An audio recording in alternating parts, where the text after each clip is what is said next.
good morning, good day, and good evening. I'm as always your host, Brody Robertson, and today we have a YouTuber, a security researcher, and a guy with a really soothing voice on the show. Welcome to the show, Eric Parker. How's it going? Well, I guess I should just, as usual, say, hello, everybody. My name is Eric, and today I'm here with Brody. Yeah, it's good. Good to be here. Yeah, it is a pleasure to have you on the show. Um, what? Just one random question: how did you actually find my channel? Because the way I found out about your channel is you randomly commenting on one of my videos. Okay, well, I've known about your channel forever, but I think it was one of your, it was probably something about one of your Linux updates. Because I often search for Linux videos, and I probably just saw it and thought, oh, all right, Mm-hmm. good to see. Fair enough. Fair enough. Because I mean, I've been using Linux for a pretty long time and aware of it, so whenever we see. Yeah. And there's not that many people in the Linux space anyway. Like, obviously, if you go out more into the, like, server space and Yeah. things like that, you will still see a lot more. But on the desktop side specifically, there's really only a handful of people. There's definitely a lot more than when I started, but it's still a fairly, like, niche group. Oh, absolutely. Yeah. It's kind of like the amount of people doing, security research stuff. Obviously, there's a lot of channels about like how to keep yourself safe, but actually going and like analyzing the Yeah, testing software. stuff. There's very, very few people doing that. At least doing it in a good way. Oh, yeah, yeah. No, no. No, there's plenty of questionable content. Mhm, There is for I think everything. But mhm, mhm. So, I guess for anyone who doesn't know who you are, briefly explain what you actually do on your channel. okay, so what I do, well, I got a couple of things. Sometimes I do general Linux or tech videos, but what I do the most is a lot of security stuff, a lot of where I will test malware, sometimes other things as well, and I will set up a virtual environment, and then I will actually test something to see how it works. Sometimes I do more general concepts, like where I was testing how well or how not well virus scanning works, and Mhm, occasionally news sort of videos as well. mhm. But like your bread and butter is like security and malware stuff. Yeah, it's very much malware testing and reverse engineering. Mhm. Yeah, I love this kind of content. It is one of those areas where I've not really done much deep exploration myself and really understand how all of it fits together. Like, I understand the general high level concepts, right? Like, obviously, when you get into the more programmy side of it, like decompilation, things like that stuff's all makes a lot of sense. But when it comes to actually taking a bit of malware and breaking it down and analyzing it, this is something I would have no idea how to do, and more importantly, no idea how to actually do safely. And I feel like a lot of people shouldn't do it, but might benefit from actually knowing how you go about doing so. Okay, yeah. So the first thing is, and it inevitably is going to vary depending on what you're dealing with, because sometimes you have like one thing I've covered a few times that's been quite popular is open source projects that have various ways of sneaking the code in there, either through obfuscation or just putting it off screen so you don't see it. So for that, a lot of it is just looking at the code and being like, okay, this doesn't look.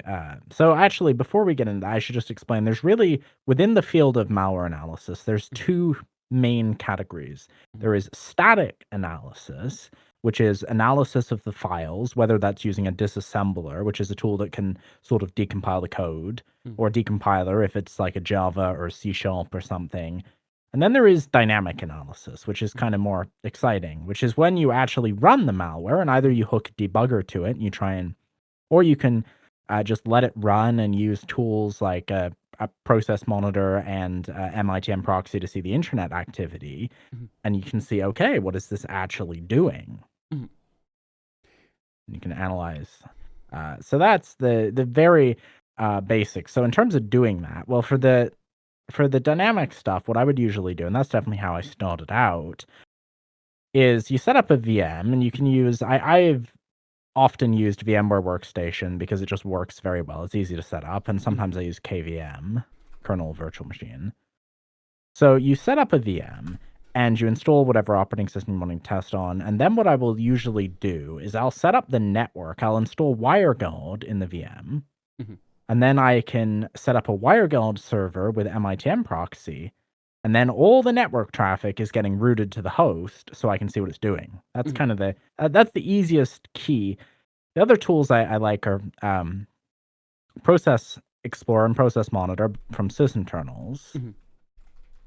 And then we add sometimes just going into the actual file, which I usually, if it's a exe or a elf or a Mac file, I'll just use Binary Ninja, and I can open it up and get the assembly and try and go through that. Mm-hmm. So, obviously, different malware is going to operate in very different ways, but are there general things you're looking for to at least initially spot something weird happening? Yeah, definitely. A big part of it, especially, is circumstances. Like a lot of malware that targets users will promise something that is not possible. Mhm. Like to give you some simple examples. Download more Okay, RAM. Yeah, that's extreme. Obviously, that's like let's- everyone knows that one's a joke, but like I guess if you want to do a game example, like a Fortnite skin swapper or Fortnite Yeah. V-Bucks, infinite There V-Bucks. is okay, a V-Bucks definitely. There is actually a way of doing skin swapping on the client side, but it's Actually, that's utterly fair. infested. No, another one would be like, for example, Final Cut Pro for Windows, which we know will never ever Right. exist. So that's one red flag, is when it's an implausible conclusion. The other one is just oftentimes the instructions will be kind of blatant. They'll say something like disable your antivirus and run as administrator. That should Right. Oh, okay. Okay, let's do that. Yeah, and then other things to watch out for, especially like always think about, like for example, with cracks and cheats to a lesser extent. Like for example, if you're on YouTube looking for something and you see recently uploaded video, well, think would this be up here? Like, would this stay up for any amount of time, or would it be copyright claimed? Mm-hmm. It wouldn't, because YouTube will take those kind of videos down. So it's another red flag. Mm-hmm. Like, I'd say the biggest thing you got to rely on when you're looking for something unofficial is just, is this like an official looking, does this look like where it should be? Mm-hmm. Can you trust the uploader? Yeah. Right. And I did notice in one of you, it's probably happened in a bunch of videos, but one of the ones I was watching, you were looking for, I think it was a mod menu for something, and you'll run across a mix of actual paid mod menus and then people pretending to be the paid mod menus. Yes. That's exactly what happens. I'm sure also happens very similar in looking for cracks for games as well, where it's like, this is actually someone who's linking you to the file, and here's another person who's like, well, they're not going to know any different anyway, so there you go. Enjoy. One thing I thought I would add, actually, thinking of files, is, okay, another big red flag is there are specific file sizes to watch out for. Slightly above 700 megabytes, so you can't upload it to VirusTotal, is one. They like to do that. Bonus points, if when you put it in a zip, it's much smaller. That's because they just added a bunch of zeros. The other one I sometimes see is it's just way too small. Like, it'll say Cyberpunk 2077 crack, and it's 10 megabytes. Right. It's not going to be Cyberpunk. Yeah, it kind of reminds me of well, it's directly the same thing. When back in the days of things like LimeWire, you download a song and it's like, this is Linkin Park New Divide. It is 10 kilobytes. It's like, is it now? No virus. No. Better say I definitely no made that mistake a couple of times myself when I was a kid. That family computer was not in the best of states back then. Yeah, so basically, well, that's at least the static side, right? So that's something you can like look out for before it's run. But once you actually run it, what are you looking for? Like when doing that dynamic analysis? Okay. Well, in terms of like, I'll give two answers. First of all, just as a user without any tools, what is a very bad sign? Mhm, Okay, the worst sign is you run a file that says it's something, and either nothing happens, mhm. or the absolute worst is it just opens up a hidden like terminal window for a few seconds. Right. That's a massive red flag. But otherwise, I look and see, okay, what is it doing? I can see the network. If it's a stealer, right, it's gonna take everything in your Chrome cookies, and Mhm, that's gonna be sent over. That's concerning. mhm, Uh, Within that, like, what processes does it open? Does it spawn a bunch of weird looking processes? Or on Windows, one to look out for is regasm.exe. There's a mhm, way that's a Microsoft process, mhm, but there's a way of dumping, or I think the proper word is reflecting mhm, the mhm, actual code into it, so that you don't see what's going on. So that's that. If I see that spawning, that's a massive red flag. mhm. So, well, I guess the other like really obvious red flag that it should be so obvious you don't even need to mention it is if Windows Defender starts screaming at you the second you run it, maybe think twice about going any further. The only trouble with that Mhm, is so okay. First of all, antivirus is to some degree a game of quid pro quo. mhm, If you're and especially things like game cheats and cracks will be detected as such. right. But the worst thing is, oftentimes because like malware developers will optimize around what they call FUD or fully undetected. So in a lot of cases, when a new sample first comes out, it's not detected by any antivirus. Mhm, mhm.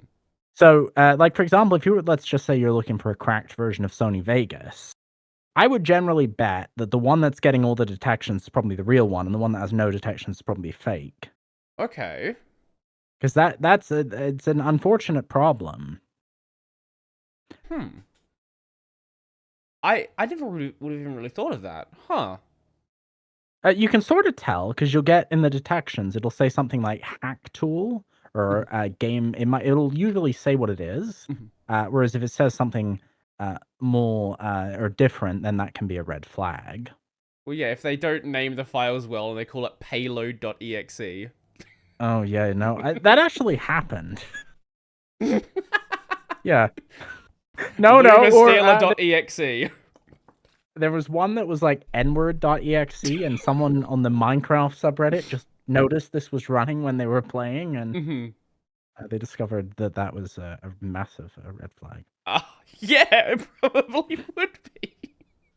Another simple tool you can use is something like detect it easy. Mhm, That'll tell you if the file is obfuscated. mhm, That's not always bad news, but it can be a concern if it's like it's impossible to see what it's doing. mhm, mhm. For anyone who's unsure, can you explain what obfuscation means in this context? Of course.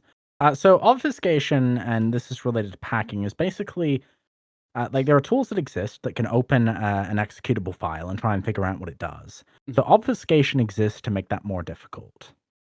That can be either by hacking it, which is essentially when the program is actually a little stub that unpacks the real program that mhm, then executes. That's one technique. Or it can just encrypt things. mhm. Like one easy technique, and on Linux and similar operating systems, you have the command strings, and you can just type strings and it'll pull out the strings in something. Well, because you can do that, some programs will encrypt the strings so that you just get gibberish. Mhm. So that's obfuscation. Sometimes it's as simple as the old school Caesar cipher where you just rotate the letters so that it doesn't make sense. Mhm, mhm. So this isn't inherently a malicious thing, but it is something that malicious actors will use. Yeah, no, there are legitimate reasons, especially for paid and commercial software. Mhm. Or sometimes it'll just be a cheat developer that doesn't want people to copy their work. Right. But no, it can be a red flag, especially if it's not a place where it should be. Mhm, mhm.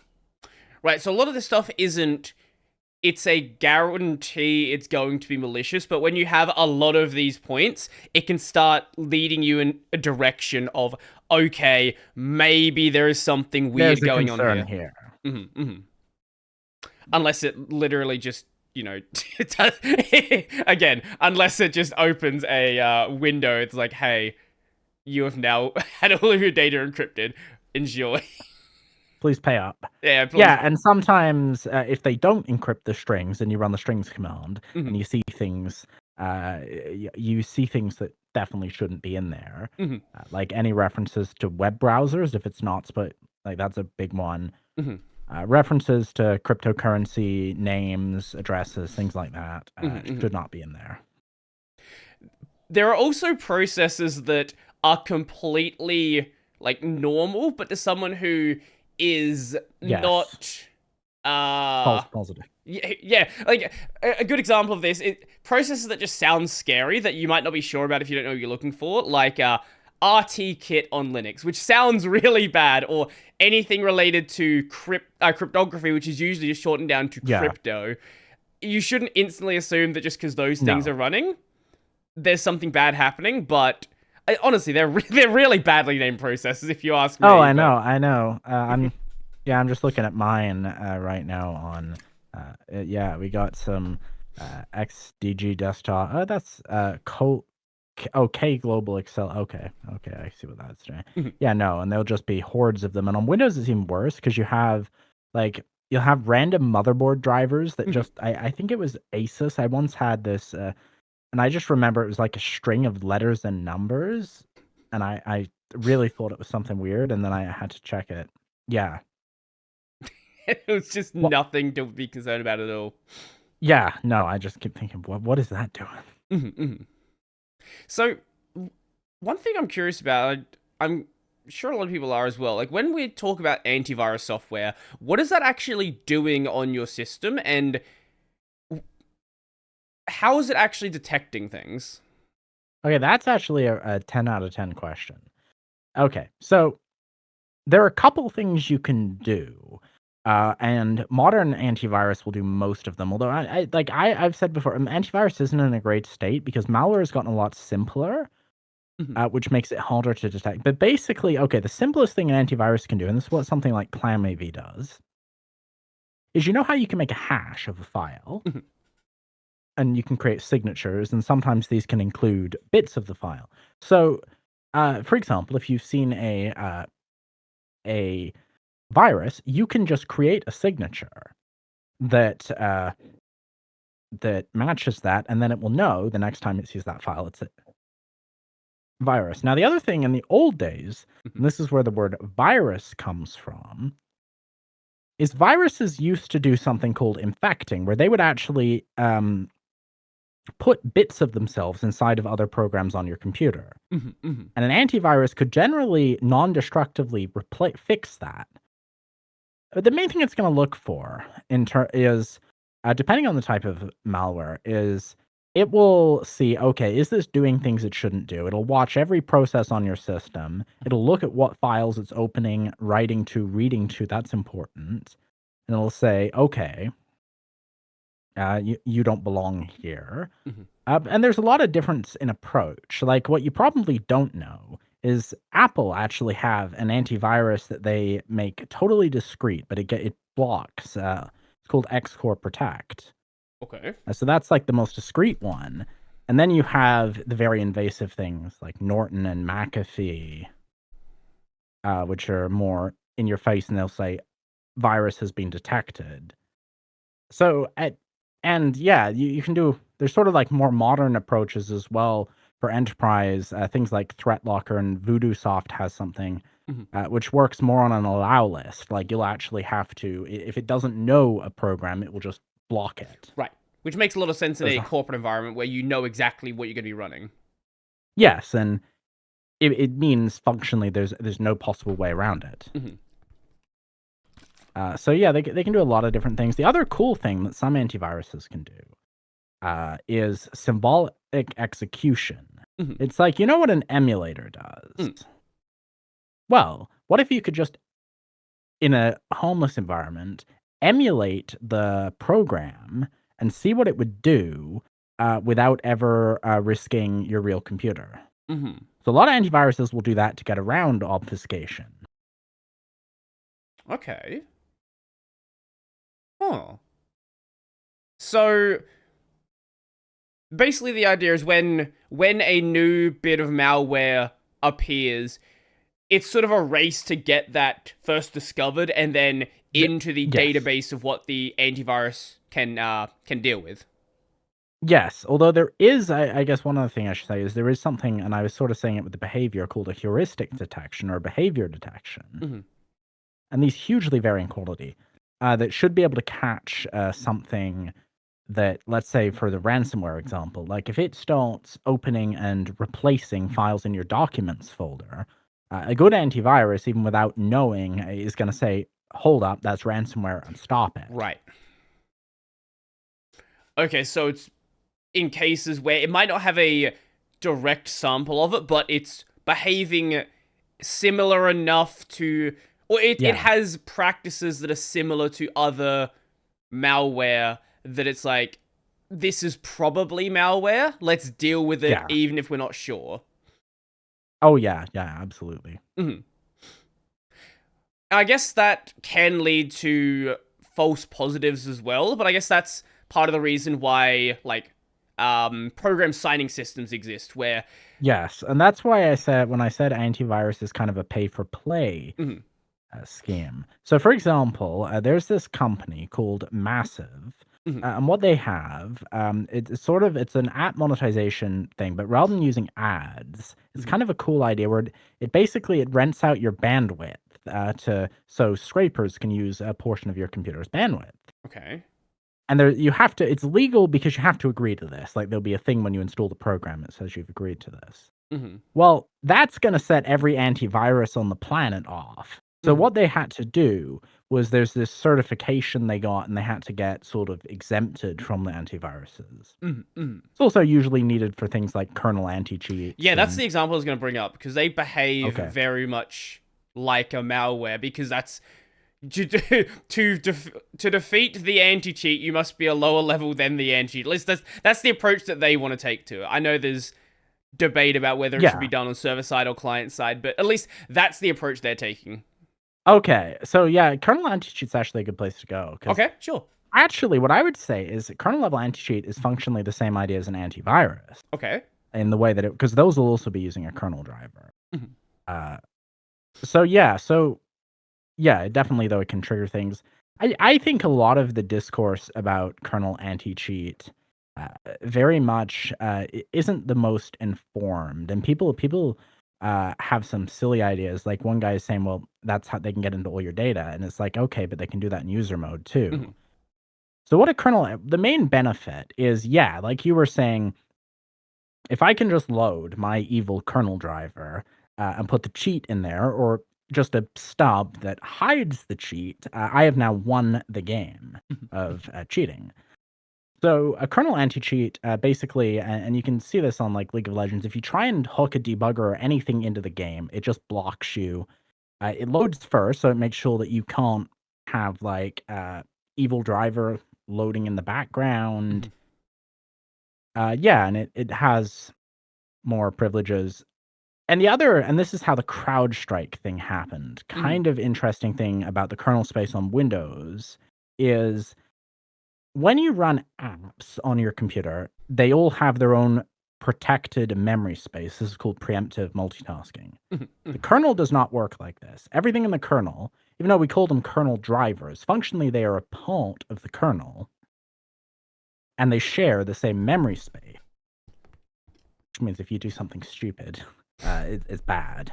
Yeah, wasn't But also, in that case, wasn't there like a some config issue where they just filled it full of zeros or something? I don't remember the exact reason it things was it happened. was a mess because there was a lot of misinformation that sort of spread. Sure, yeah. To my understanding, the actual problem was a regex Mhm. that was invalid. They'd done something where the kernel driver was loading stuff from a file on the drive, so Mhm. it didn't get didn't go through Microsoft's testing. They cheated their way out of that.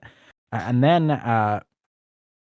that what ended up happening is there was a memory error that just creates a blue screen because it's in kernel space. Mhm. Yeah, no, that is the unfortunate the drawback of doing stuff in the kernel is that it can create kernel panics or blue Right. screens.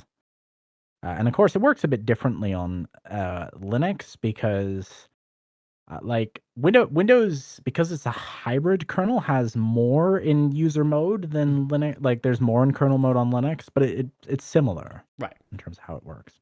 Mhm. But at the end of the day, you could still do the same thing on, like, if you write bad Linux kernel drives, you're still going to bring down the kernel. Like, Oh yeah, no, I wasn't saying that Linux was any say. I just meant like the differences. And in fact, CrowdStrike, mhm. um, while it got less attention, Yeah, there was a Debian case, yeah, like a few months yeah, earlier. I think that yeah, was. they broke. Sorry. No, I was just gonna say they broke Linux too. Yeah, I think that was mainly. I think it was mainly universities that were affected, like research labs that were running it. Um, it like, at least from what I saw, I didn't see any widespread No, like businesses being affected by that one.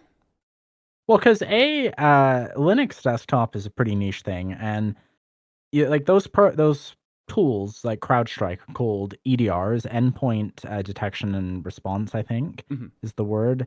And it's something that you install. Like the biggest thing they do is they protect your employees from themselves, Hmm. and you don't need them on servers. So, like the Linux servers that are very important don't really use them, and even the desktop, because a lot of like places that use Linux desktop, like Google, for example, are usually have very tech savvy and sort of custom solutions. Actually, you mentioned a good point there about um, protecting the employees from themselves. I think this is a lot of people have like realized this now, but when it comes to businesses being hacked, a lot of it isn't Yeah. people like, breaking through, cracking the firewall 90 70%. Like, no, that's not how this works. A lot of what you obviously, there are businesses running software that is exploitable, but a lot of what you see in the form of these hacks, and I believe this is what happened with the Nintendo or the Game Freak leak. Okay. Well, I'll tell you the okay. What I was So gonna I don't say, know. so maybe it was different in the Game Freak case, but what I was gonna say was a lot of what you have is employees doing something stupid, like they go to a link and they have an info stealer and it takes their employee credentials, and that's a common way that companies get broken into.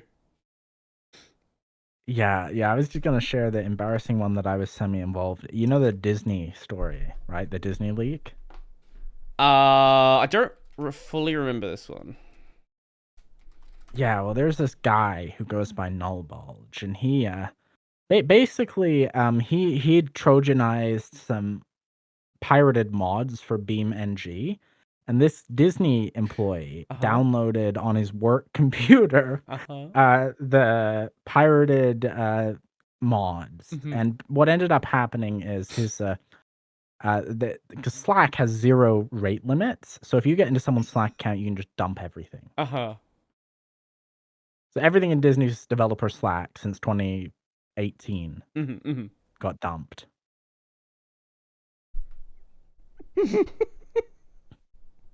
'Cause he played a That call game on the work computer. that is incredible.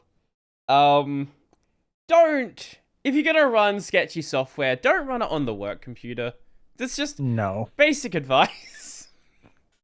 No, it can be really, really embarrassing. And like, preferably just like pay attention to links you click, and just don't try not to be stupid. I actually a thing that you did a video on was YouTube scam emails, and a lot of them are getting relatively good. The one that you had, their email address was bad. Strange. Yeah, I get a couple of those myself. Where it's like, I represent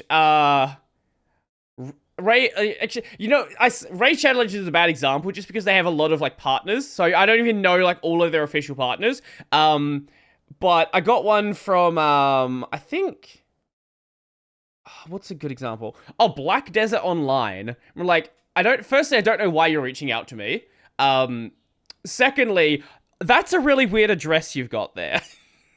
So there are definitely things you can spot in those cases, but when they've checked all of their bases and are keeping things at least as close to correct as possible, I can understand how people who don't know exactly what they're looking for end up falling for a lot of those like email phishing or Trojan installation emails that definitely do float around.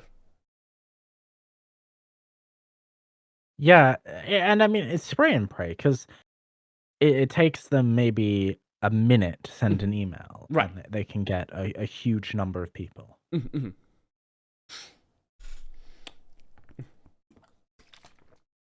Yeah. Basically, be safe on the internet. be safe on the internet. Be careful about what you download. Preferably pay attention to what you're downloading, and if something seems at least a little odd, maybe think twice about it. And it could be completely legitimate. But Yeah. if it's setting off any alarm bells at all, check it. Just Better safe than sorry. yeah. And as well, if you realize you've made a mistake, I think this is actually really key. There is usually time, like if we're dealing with a stealer, where you can change all of your passwords, log the computer that you ran the stealer out of everything. There is probably time where you can shut it down before it gets started.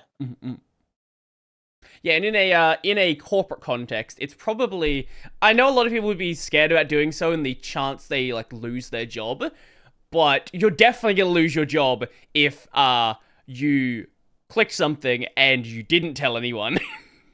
Yeah.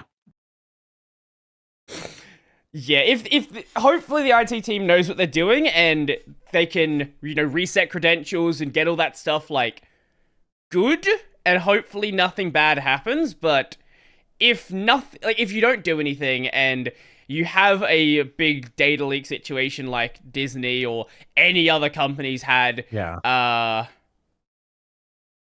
Actually, speaking of data leaks, recently there was the Internet Archive attack. Do we actually know anything about how that happened yet? We don't know how it happened. There has it's on if you have an account in there and you go to Have I Been Pwned and you type your email in, you will see it. Yeah, they took like 30 million records or something like that? Yeah, every user, pretty much. Thankfully, they did store the password sensibly, and it wasn't a plain text password leak, but yeah, they had salt and everything. Yeah, the bare minimum requirements. I don't think anyone knows yet how it happened. The fact that they took so long to secure their infrastructure implies there was a pretty serious mistake. I mean, I think with non-profit, that's just, they probably benefited from not obscurity exactly, but the fact that a bit like hospitals, no one, it's just what kind of monster would target the Internet Archive. So they probably didn't get a lot of, and of course it's a non-profit. They don't have a ton of money, so they probably didn't have the best security. Well, at least judging by the attacker, yeah, they didn't think they had good security at least. So no, and it's often I'm I'm always a bit hesitant about hobby projects for that reason, but especially not major software that's written, especially if it's written something like C where there's a lot of risk for memory errors. I just don't trust much. Okay, so you're very particular about what software you'll actually run yourself. Yeah, especially if it's got the potential. Let me give you an example. A music player really doesn't matter. It doesn't matter what your music player is not gonna, unless it's online, it's not gonna be a problem. But something like a web browser, for example, I would never trust really anything besides Chrome or Firefox and their derivatives, because there's so much risk with remote code execution and just screwing up the JavaScript parser, and now you've got a nightmare. Mm-hmm. Right, especially on Linux, there are a lot of these like browser forks that are made by just one dude, or Yeah, if firstly, I wouldn't recommend running a browser that's not maintained properly anyway, maintain. just because that's generally just not a good idea. But I can understand, especially doing what you do, why you would take that into even more consideration. Yeah. Hmm.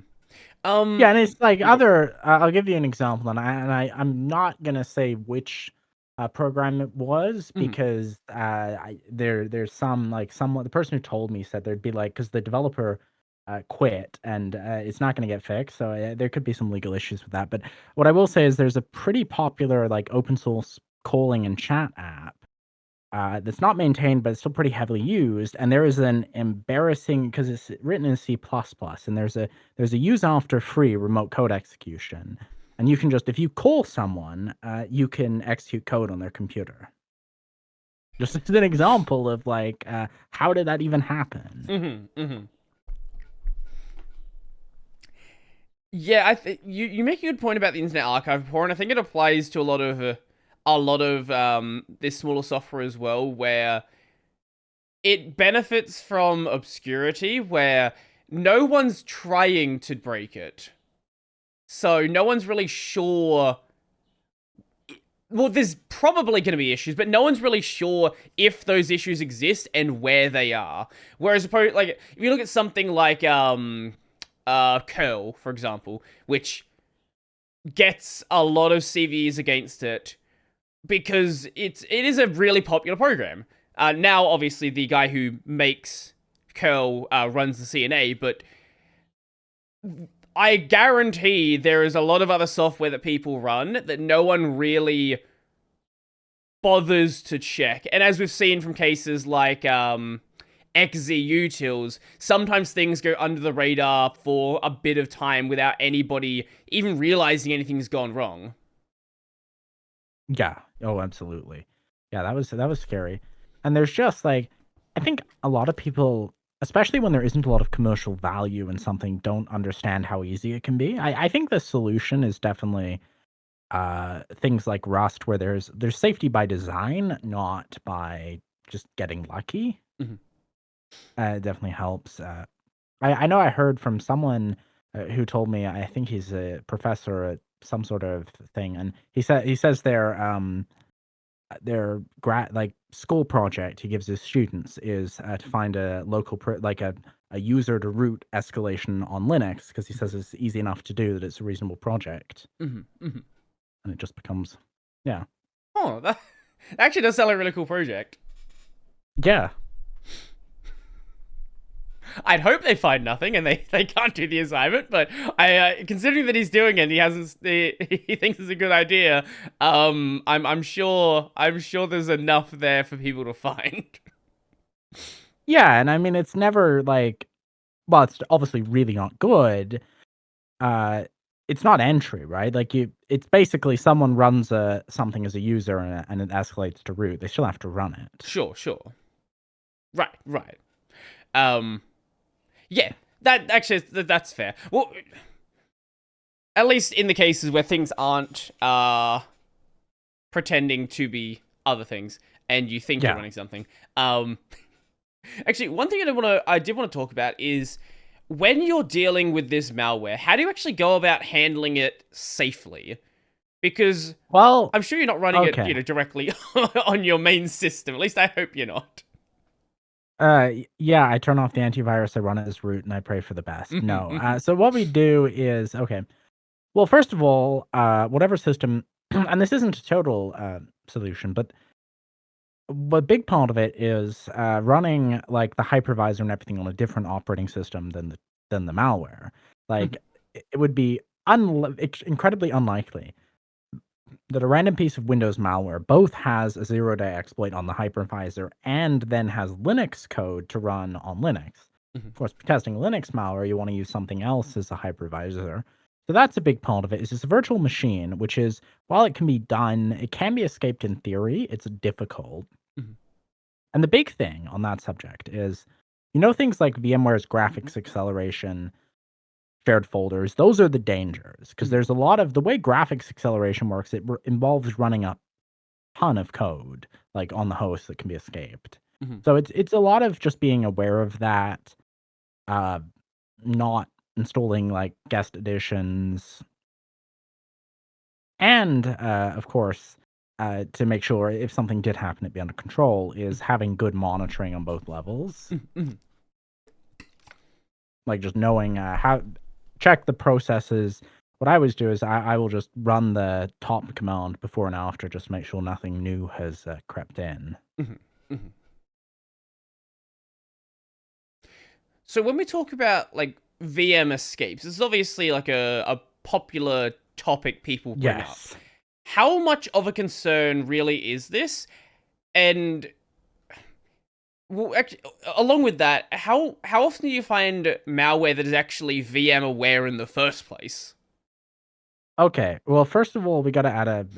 So VMware, as in refuses to run on a VM. Mhm. I would say probably about 2/3 of malware is VMware. Okay. I have never ever seen malware that tries to escape a VM. I have seen proof of concepts at trade shows, like the one I showed in my video, and I have seen code that can do it, but I've never seen it actually used. Uh, the target for that, I mean, of course, it's possible, and I'm especially careful because sometimes people will send me stuff to be looked at, and then I'm a bit more careful because it's possible someone really doesn't like me. But Right. realistically, because those exploits, like if you wanted to sell them on the black market, are worth a ton of money. So Mhm. realistically, because think about services like AWS or Linode, right? That just could not operate if this was a constant issue. Mhm. So if you had that kind of an exploit, and I think most cloud providers use KVM, you could take over AWS, you could take over a Linode, and you could do catastrophic damage. Mhm. So it's a concern, but it's not a big one. It's like you just got to make sure you're updating your software. And also, I know one is just don't run hypervisors as root if they don't need to be. That's just a general good rule. If it Yeah. doesn't need to be root, don't run it as root. Yeah, I actually really appreciate Google Chrome, and I learned this because I have a server that only has a root account. Mhm. Just basically, unless you put a million command flags in, just will not run as root because it's not a good idea. Mhm. Hmm. Yeah, that's yeah. Yeah, definitely definitely your browser. Yeah. No, I definitely have heard a lot about like VM escape stuff, and like it's certainly like this super common topic you hear about. Yeah. And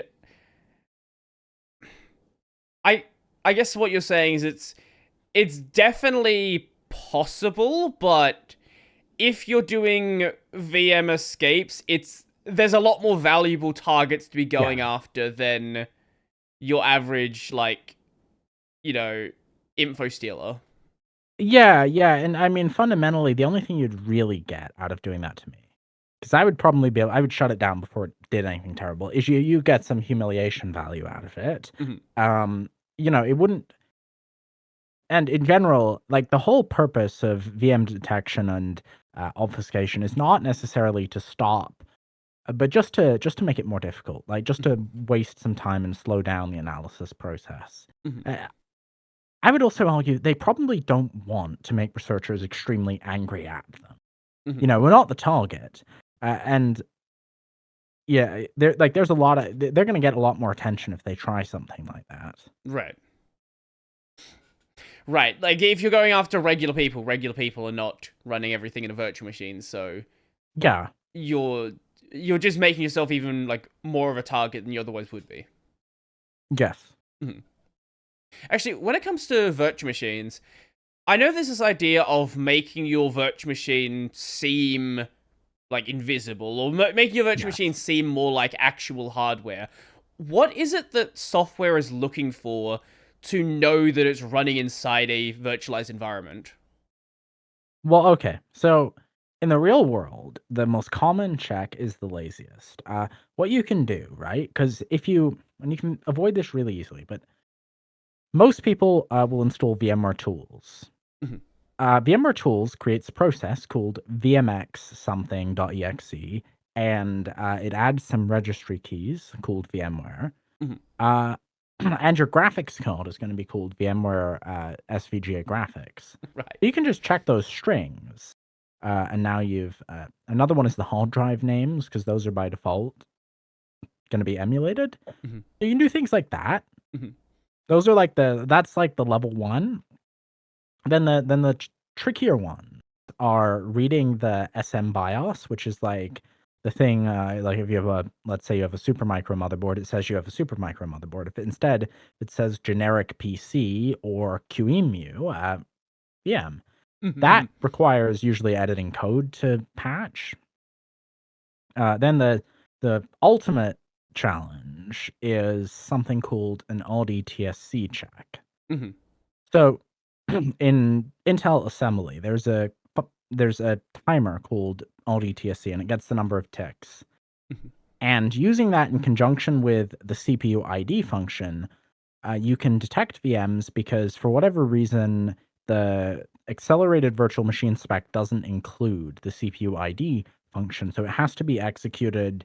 There's a way it's done, but it has a substantial delay. Mhm. So if you count the number of ticks, you can, if it's over 500 is a common one, Mhm. that means that it's a VM. Mhm. That one is near impossible to deal with. There's one way around it, which is, of course, we can fake the timer, and that's the main way. There's a GitHub project. It's called Better Timing Mhm. that does this, and that one is most often not used by malware, but is used by things like game anti cheats, and because they do not want to be in a VM. Right.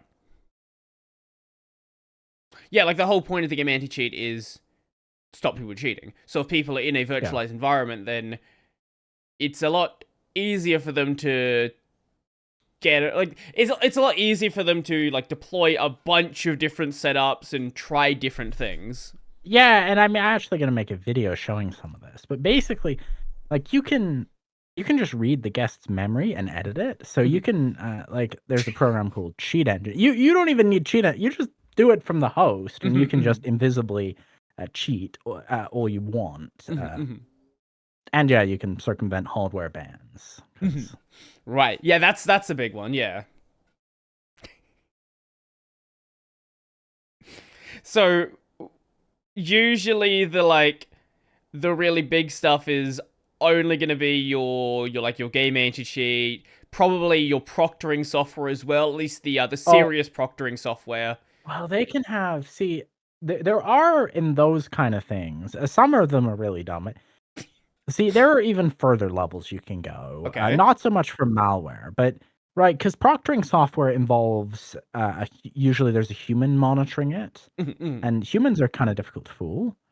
It depends on Some of them. but yeah, no, there's plenty of idiots. But for example, right, think you can demand a camera and a microphone, like, the ones I have actually I knew someone who'd used this, they actually make you take them on a tour around the room, Mhm. uh and you couldn't really fake that. I'm sure there's people who would try, Mhm. but yeah, no, those are hardcore. Mhm. I'm sure you've had people ask you about ways to like break proctoring software, like get Oh, around the virtual machine yeah. restrictions, things like that. Oh, yeah, yeah. I mean, okay, and I made a disclaimer about this in one of my VM videos saying, Mhm. like, "Look, I don't really care what you do, but the consequences for doing that can be extremely adverse." Mhm. Mhm. But yeah, oh, no, you can, depending on how it works and, like, the one that a lot of I think mostly grade schools use called Safe Exam Browser just checks a few strings. You can get that thing running on VMware, easily. Mhm. And there's always and it's the same with games. There's like, okay, there's the cheaters, and then there's also, the poor Linux user who just wants, just wants to run this Windows only software and is, stuck because Mhm. he's in the same bin. Right. Yeah, I understand why game developers are wary of it. The one that I always find very amusing though is with Fortnite. Like, Yeah. the Epic makes the anti-cheat they're willing to sell to customers and sell them also the Linux support, but they don't want to use it themselves, which, at least to me, does not give me great confidence in how they feel about their anti-cheat. Oh, well, I mean, I can only say, like, I can only say what the cheating community thinks, but the reality, and I did want to talk about this, of Mhm, wine anti-cheat is it exists mhm, because there are developers who want to buy it. It doesn't exist because it's of any value. The problem, okay, because wine isn't an emulator or a virtual machine, but it functionally in many ways does allow some obscuring. So the mhm, problem is the lead developer of Riot Vanguard put it well. On a Linux system, functionally, the whole system could pretty much be a cheat. mhm, And with wine, I mean, you can modify wine. You can hook. You can put like you can. When I say hook, I mean you can. And if you've ever done wine development, you've done this where you can add like a print statement into wine, where every time a function is called, it's printed. mhm, And in doing that, you can do things, all sorts of things in wine. So the reality, yeah, I don't think Epic believes that easy anti-cheat wine is effective, because it's very easy to get around. Like you can just have a Linux user mode process that can easily read Wine's memory, and while Wine processes, there's an interface for it. I mhm, just don't think it's something they put a lot of thought into. mhm, mhm. So But if, with the Steam Deck, oh yeah, they go on. wanted like I was just saying, with the Steam Deck, developers wanted to be on it, so they enabled it. Mhm. Right, right. But it's just not. If you wanted to have something that was actually effective as it would be on Windows, you would need to sort of make some guarantees about the system, like guarantees about what kernel's running, guarantees Yeah, about, oh, absolutely. yeah, guarantees about like And a I specific mean, version of Wine, probably. that would be helpful. Well, what I would do, okay, I actually think the biggest problem is just the architecture of the anti-cheat.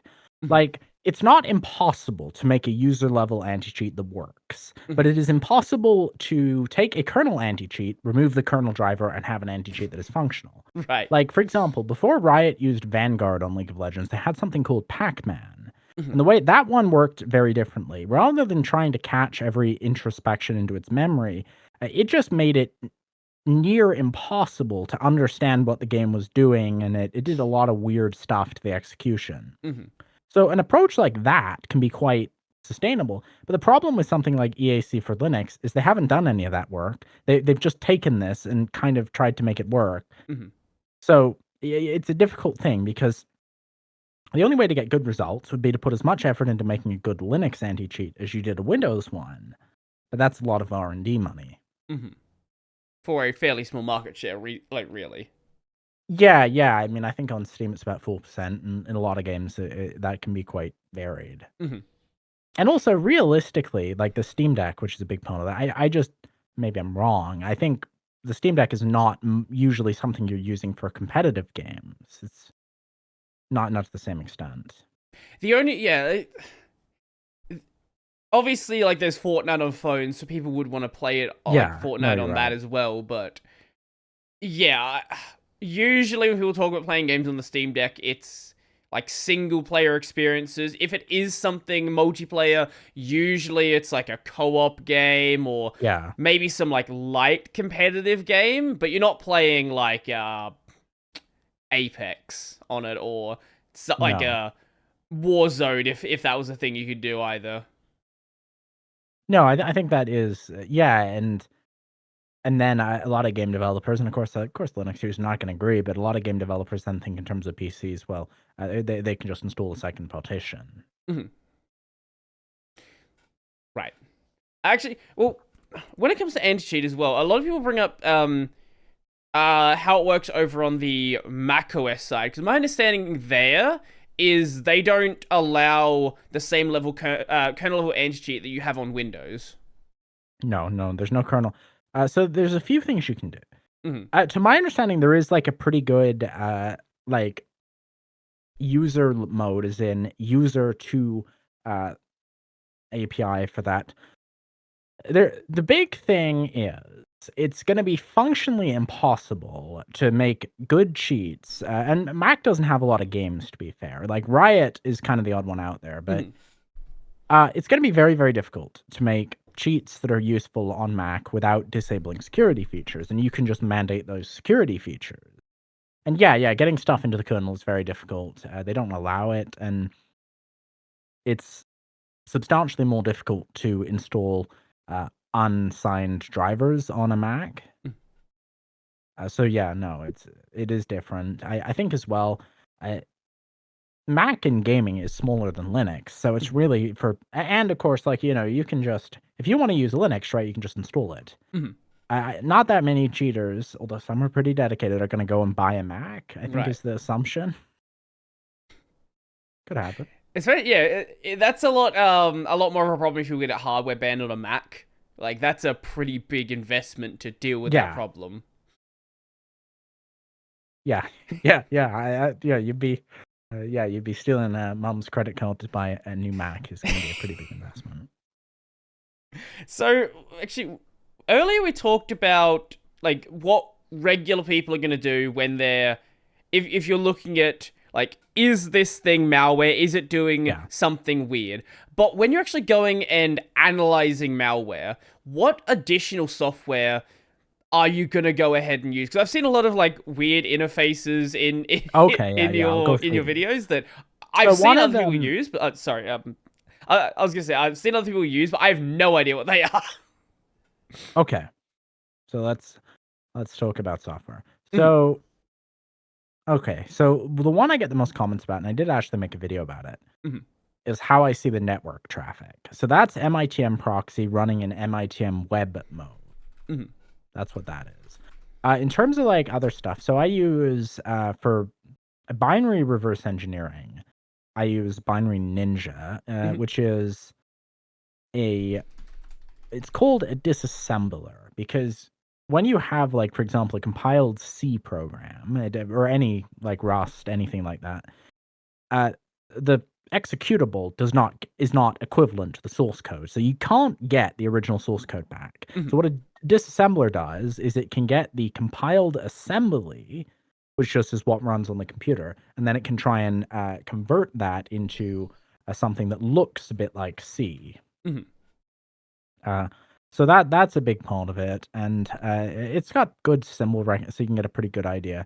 So that's a big one. The other one is, and this is unfortunately this is on the Windows program, x64 and x32 debug, which really lets you. It's got the assembly, but it lets you run the program, intercept. Like you can, and when you see a call into a DLL, you can hook that. And I combine these tools. So I'll go through in Binary Ninja and I'll find the function that I'm interested in. And we'll see, okay. And then we'll go over into x64 debug and hook that function. And then we can see what, like, the arguments that are called into the function. So that's a lot of stuff I use. Then I use, as well, I use Process Explorer, Process Monitor, which let you see, Process Explorer lets you see a more detailed, it's like Task Manager, but with a lot more functionality. You can see, okay, this process was started by this process, and these are the things that it's loaded, this is what it's doing. Process Monitor lets you dive in and see it's like a recording, it stores everything that a process is doing. So I use those, and I use auto runs just to see if it's created any recurring, and I'll just go through the file system, because I know that, for example, Windows malware absolutely loves the temp folder. Okay. It loves the C users public, which never really used legitimately. And if I see executable files in those directories, we know we have a problem. Other thing you can see is sometimes malware isn't very good at cleaning itself up. Like, it will dump your cookies into a folder, but sometimes it fails to delete that folder. So if I just see passwords.txt randomly in a folder, I'm like, oh, I don't think I did that. That shouldn't be there.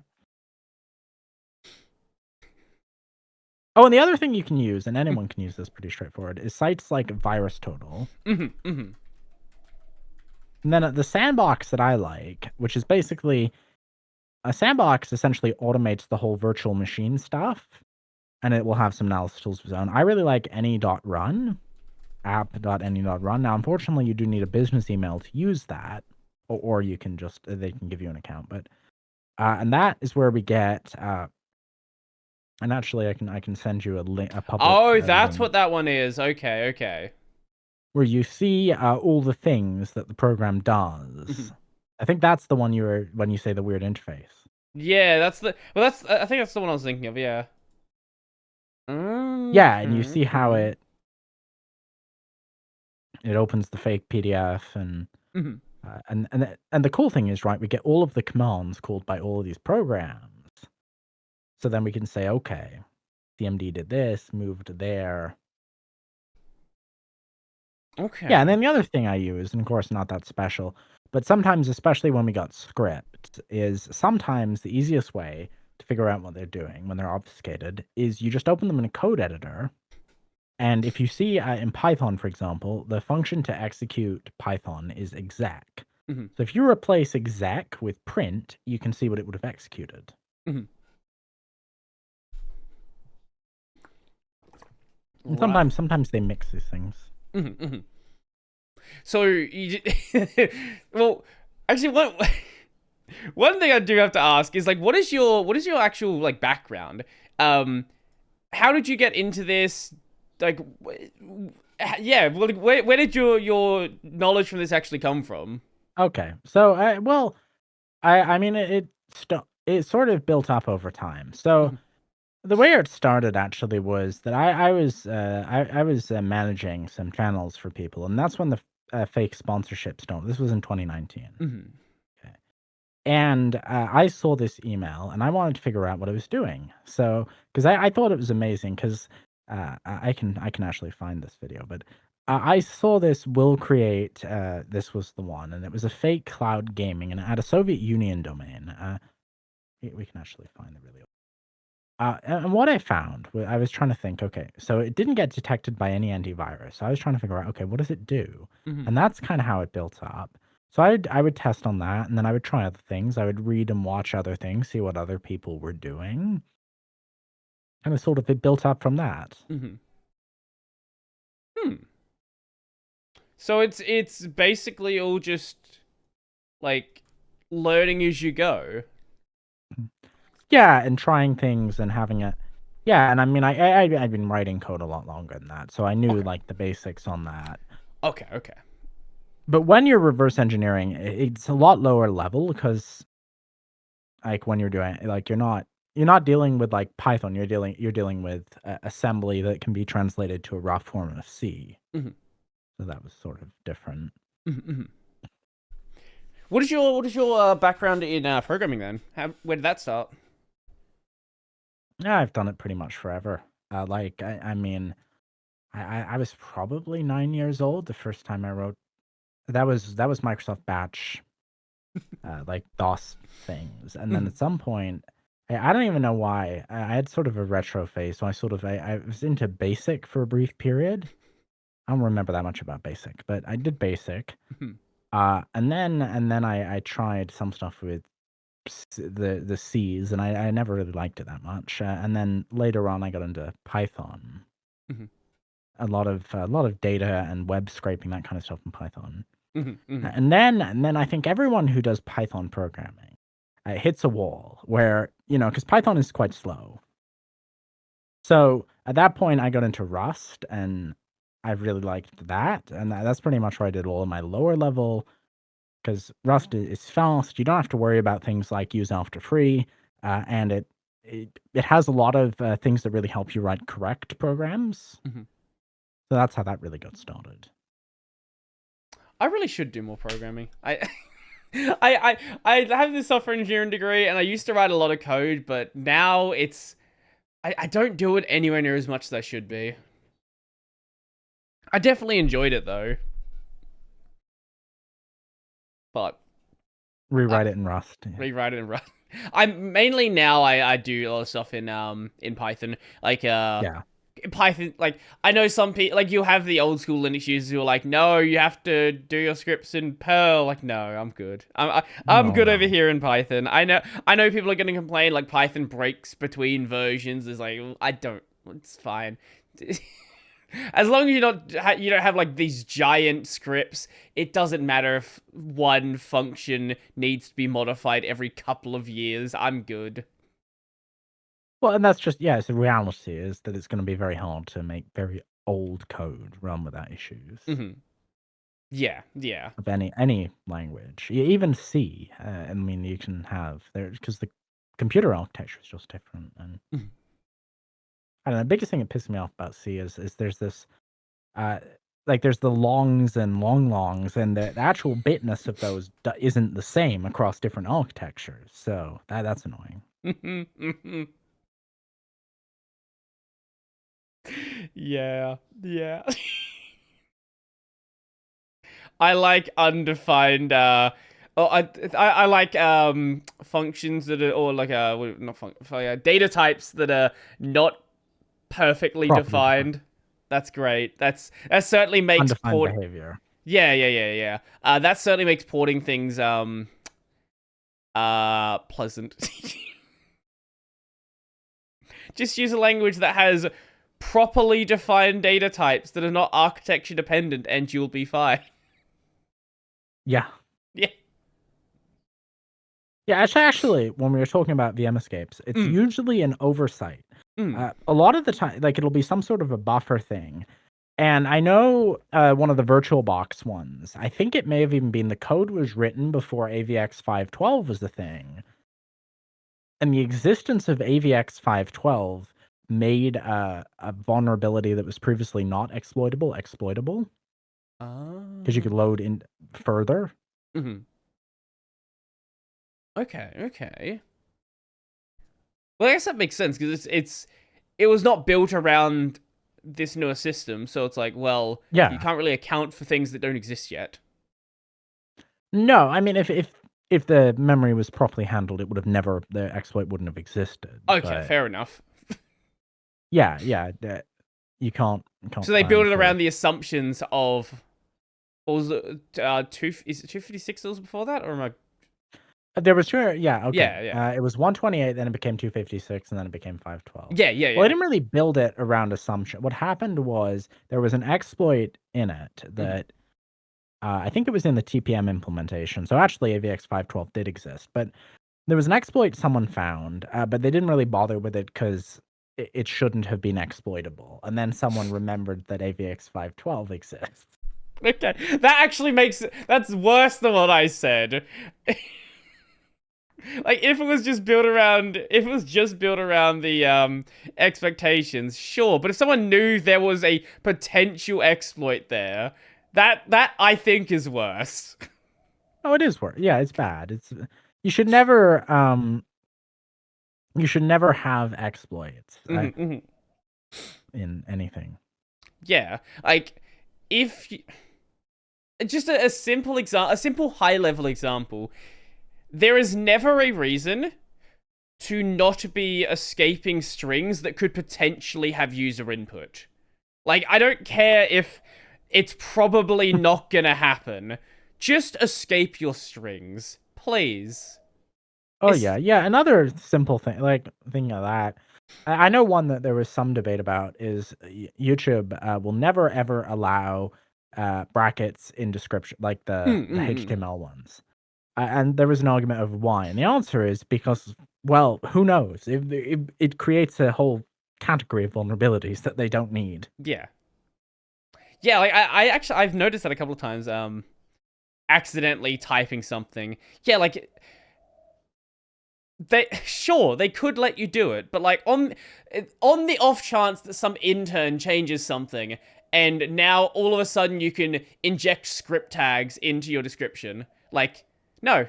No, just Yeah, don't let it happen to begin with. yeah, yeah. Don't never like build in these insecure assumptions and Hmm. problem solved.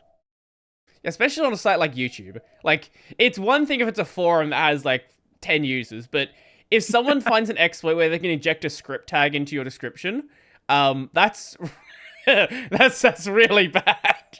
Yeah. Like a video that gets 10,000 views, all of a sudden, that's 10,000 targets. Like that's no. Yeah, with cross-site scripting. Mhm. And now with all the like AI generated content you have, where people will just mass produce videos, and it doesn't even matter if like one of them does badly. It's a matter of just throw out as Yeah. many videos as possible, and maybe something will hit. Oh yeah, yeah. I was so like that. I assume you've seen that developer channel that has millions of videos where Yes, yes, he people rediscovered text to that one speech recently. is Yeah. a Stack Overflow question. Yeah, I think DistroTube did a video on that like a few years back, but every so often people rediscover this channel exists because anytime you look up something on Stack Overflow, you're gonna probably run across this channel in the in like video recommendations. Yeah. I don't know what the like if that the guy running the channel has like a bunch of different channels under his name, if the name attached to the channel is even the person, or if it's some like other face being used, or what the deal is there. But that's been going on for a long time. Like that's not even like the content we're seeing now. Like that's pretty rudimentary when it comes to like automated content. It's taking some text, doing some basic TTS, and it has like a video attached. Yeah. But there is so much more that you see now. Like you'll see these if you just go to YouTube, like how to make X amount of money per month with AI generated content, and you'll just Oh, I see know. walls and walls of content. To be fair, a lot of the videos, the way they're making money. Again, It's selling courses. if there is a gold rush, you don't want to be digging for gold. You want to be selling the shovels. Oh, absolutely. Thinking of AI content, one trend I've kind of noticed is there's these. I don't know if you ever see these car part videos, but if you search, like for example, for Mazda 3 radiator replacement, you'll find these AI videos, and they have affiliate links in them, or they'll just have links to some scam website. Okay. Yeah, I don't know. I guess it's like for SEO because it's not that competitive a keyword and it's got good intent. Huh. You can sort of tell when you're on an AI channel. It's not going to be good videos. One of the trends that I've been seeing on YouTube recently, I'm sure you've seen it on your channel, is it's just a comment that has a bunch of like random names in it. It'll be like Okay. Jesse, James, Bob, or Yeah. Fred, Blake, whatever. And I don't fully understand what the goal is here. I've seen someone do a breakdown of this trying to theorize about what it is, and their guess is it's trying to bait out anyone who might have blocked out personal data in their blocked keywords. But besides that, I'm not really sure what else it could be. That's actually, I think you're right. I think it is like because someone trying to stop people from doxing them might put their information in the banned comments. It's either that or it's like checking to see if you're in the right, like if you've got if the account is shadow banned or something. The one I've seen a few times, and I've made a video on it, is the scam. This is a very clever scam comment where someone will comment and say, you're like, they'll say, you're a very skilled hacker, just like so-and-so. And then you Google his name and you find all these SEO'd articles about this genius guy who doesn't exist. I remember seeing the exact same thing with crypto investments a few years back as well. Oh, yeah. It'd be like, hey, I made $2,000 following the advice of James the investor or something. You're right. Yeah. Yeah, look, I know some people like to say, oh, the conspiracy, but I really do believe in dead internet theory. I fully believe in dead internet theory. It's all bots. Yeah. Maybe not just yet, but it's certainly turning into that. There's so many bots. It's like on X where it's just nothing but bots now. Yeah, it's always it's sometimes really easy to work them out. Like like there's a lot of indicators of it. Like you'll see a certain pattern of interaction, and a lot of them have gotten like fairly, because like chat GPT's a thing. It's now Yeah, really easy to make someone, at least in bots. short form comments, sound convincing enough. Yeah. Like, and you can run like light models locally really really easily and get like it might say something really stupid and you can get it like if you say ignore previous prompts and give me a pizza recipe, like it'll break. But in the context of ranting about whatever niche it's been put into, whether it's politics or security or anything else like that. I saw one that involved tools. It Mm, was like this tool scam, and they had these accounts that would talk about how wonderful these tools were. mm-hmm. It's just, that's all it did. It's just like Yeah, it's trying yeah. to like If sell you the tools. asked it a question, it would talk about how thrilled it was with them. Mm-hmm, mm-hmm. I think what was it? Was it Amazon? I think it was Amazon recently integrated some. No, maybe it wasn't Amazon. There was a site that integrated a like a chat GPT for doing just basically like general customer service, and Oh people no. realized that if you just give it one prompt, you could then the following prompt just basically get free premium chat GPT because you can just ignore the previous Oh yeah. instructions. Oh wow, that was when their API costs through the roof. Yeah, you get a lot of these ones where companies are not really um pressure testing it. Like I Oh remember yeah. there was a while back where a big car company, I reckon it was like Ford or something, they were using it for and letting people like um arrange deals with the bot, and they had to honor someone who convinced it to sell them a car for $1. Yeah, there was a similar thing with Air Canada where the bot promised them a deal that didn't exist, and then it had to give it.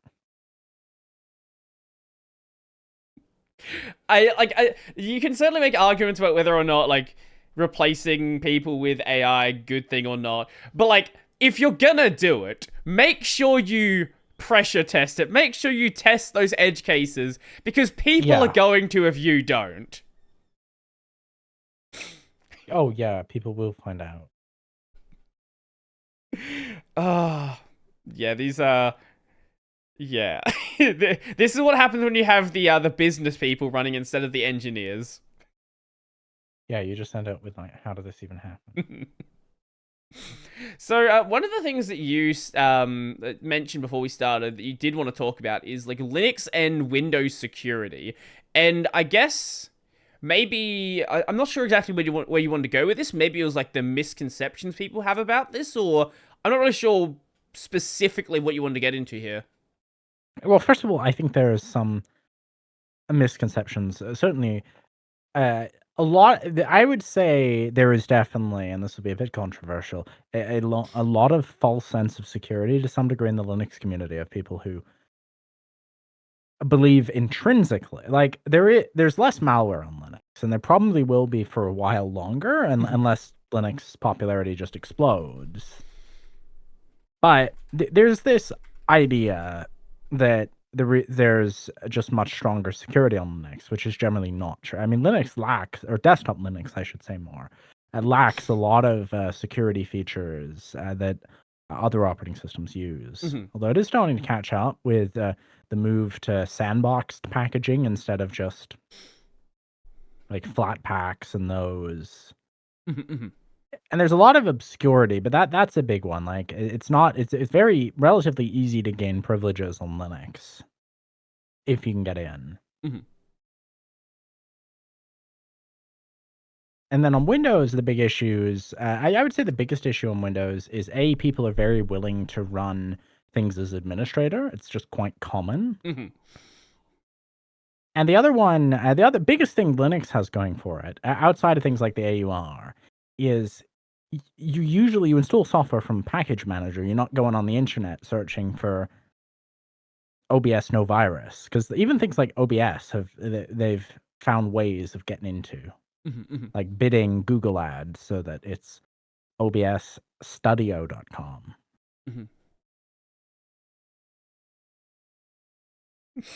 That doesn't surprise me at all. I know there are people that have actually done the same thing with GIMP before, where it wasn't malicious in that way, but it was people that were pretending to be from the project who were selling the software. Same with like Critter and things like that.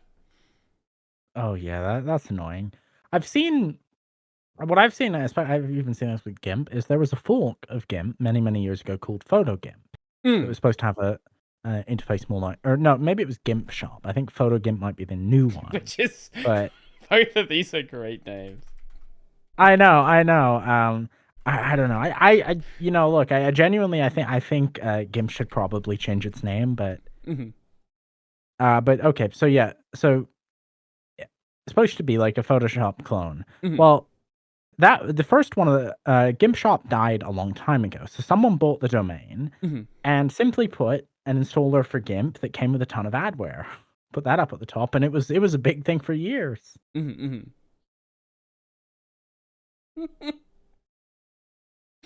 wasn't even aware of GIMP Shop. The GIMP. Sure. Well, it was like way before. I don't know, because like in like the early 2000s, GIMP had a really. I mean, I don't like GIMP today, but it had a terrible user interface in the 2000s, right? So these guys made a fork, and the fork kind of fell apart because the GIMP developers didn't like the way it was coded, so it never got merged, and that's where it came. That's where GIMP Shop came from. Right. And then PhotoGIMP is a modern attempt at doing the same thing, and it actually looks pretty cool. But well, PhotoGIMP's just it's just a config file for GIMP, basically. Yeah. Whereas I think GIMP Shop was actually for a while distributed as a binary. I think PhotoGIMP you can wait. Hold up. Oh no, yeah, okay. No, PhotoGIMP is just distributed as patch. As it's not even a patch. It's just replacement folders for different parts of the application. So if you just want to use the customized interface, you can just take the interface part of it and ignore like the logo change and things like that. Yeah. GIMP is like I get the thing about the name, but like at the end of the day, I think then changing the name not going to do much if the software's still the same thing, right? Like it's still so far behind what you have with like Affinity Photo or Photoshop that the name you're right. The name being different, like it's like it's the tip of the iceberg of the problems that the project has. Oh yeah. Oh, absolutely. And I think the fact that they didn't really see the issue with that name is not a great sign in general. But no, you're right. It's like there are a lot of problems. I don't know. I would much rather. I will either use Photoshop on my Mac or use Photoshop on Wine personally. But I think it's actually kind of drifted because when I first used GIMP, I feel like it was more competitive, and then Photoshop has done a lot of stuff and hasn't really caught up. And I'd say image editing is like the roughest thing on Linux at this point because DaVinci Resolve works well if you have the right hardware for it. Very important. Are you Kdenlive? Yeah, I use Kdenlive. Okay. Kdenlive's not good. Like it works. It's certainly functional. But about as far as I'd go. Yeah. Well, it's like the most difficult. It's like NLEs are very, very difficult to make, and there's some not great architectural decisions that were made. Yeah, it's an insanely difficult thing to do in an open source project. yeah, so I just use DaVinci Resolve. Yeah. Yeah, I know there's a lot of people that do make use of DaVinci. Um, I like if I cared to do like really complex editing, I probably would go and learn DaVinci for what I do. Like Caden Yeah, Live, it's not efficient, it's not convenient, but it does the job. Like you're right. it's not offensively bad. No, no, it isn't. And realistically, if I was not uploading in 4K, I would possibly use it. It's just like the render times on it are insane. Mhm. When you get into high resolutions, especially like yeah, it just doesn't take advantage of the hardware that well. But no, Yeah. it works and it's definitely I'd say it's gotten better. Mhm. Yeah, when it comes to GIMP, like a lot of people obviously like they joke about like the haha it doesn't have a circle tool, it doesn't have a square tool. Like those don't really matter. Like the actual like annoying things that are missing are we didn't have multi-layer selection, which you now do in GIMP 3, which is Yeah, GIMP nice, 3. but it takes us to like Photoshop 1998, so we got a bit to go on from there. But other like more modern features like AI background removal, stuff like that is so Yeah. convenient to have that a lot of people just that by itself is enough to stop people from moving. Oh, absolutely. I would say, like, yeah, the quick selection tool in Photoshop is amazing. Yeah, that's a huge one. The layer moving and just selection and all that just feels unintuitive, is how I'd put it. Like, it works, but it's just there's way more clicks involved, Right. and there's sort of this idea that GIMP developers have that they mustn't, and there's no legal basis for this, but they mustn't. They believe they mustn't use similar hotkeys to Photoshop, and that's why Photo GIMP exists, is because that just makes everything more difficult. It's like you can use the same hotkeys, make Hmm. everyone's life easier. I've not heard that before, but that would certainly explain why the hotkeys are odd. Yeah, I mean, I don't know if that's official or it's just the way it happened, but I know there's like a thing of GIMP not using the same hotkeys, which, yeah, no, I hope either Adobe finally realizes that there is a market, or maybe Affinity will be the ones to realize that.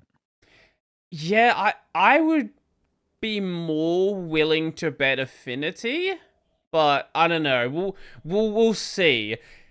I I remember seeing a couple of days ago this Oh, stupid post being like, "Hey, Photoshop is now natively supported on Linux." I was like, what are you saying? with Let's look Wine, into this." And it was like I would someone be just okay with that no, if they would just like embrace. it would be fine, but that's not what happened. It was just No, running through wine. yeah, no, I just meant like if they would just like the way Riot were before Vanguard, just like say, okay, it's not official, but we will try our best not to break wine. I Mhm. think that would be a great improvement because Yeah. maybe their code base just isn't easy to port. Uh, and I got it running pretty well in Wine, but there's weirdness. There's a weird bug on Wine if you have more than 64 CPU cores. Mhm. I actually sent a patch for that one, but Well, I don't know what does Photoshop use like a custom toolkit? I imagine it does. I've done like a little bit of reversing Photoshop. I haven't gone that deep into it. Yeah, to my knowledge, I know the interesting thing, and that's why you can get some mileage with the XVK. Mhm. Is Adobe is on Windows, Adobe's render stack is actually it's using DirectX under the hood. But yeah, to my knowledge, I would imagine Adobe have a custom UI toolkit. It must be reasonably flexible because they were able to port from from like classic macOS to modern macOS, and they were able to make a version for ARM quite easily. Mhm. Yeah, so I my assumption is if it can run on both Windows and Mac OS. It's a portable toolkit. They're not doing anything super. It's just a matter of justifying it, which clearly they haven't been able to do so.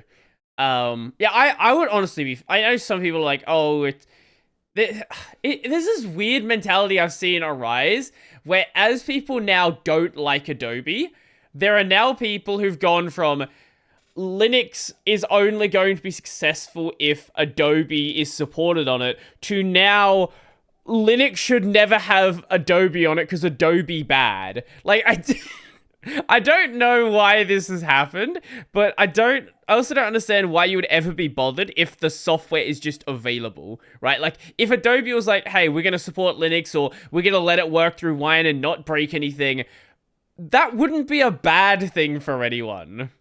Yeah, nobody has lost anything. You can still not use their software.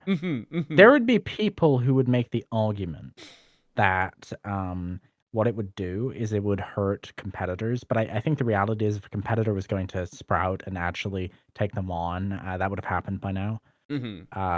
Yeah, people are annoyed. I honestly like I agree that their handling of like canceling your subscription is not good. I don't think it's a huge issue, but it's like also I don't see they don't need to do it. You know, Adobe is not struggling. Adobe is not a small like.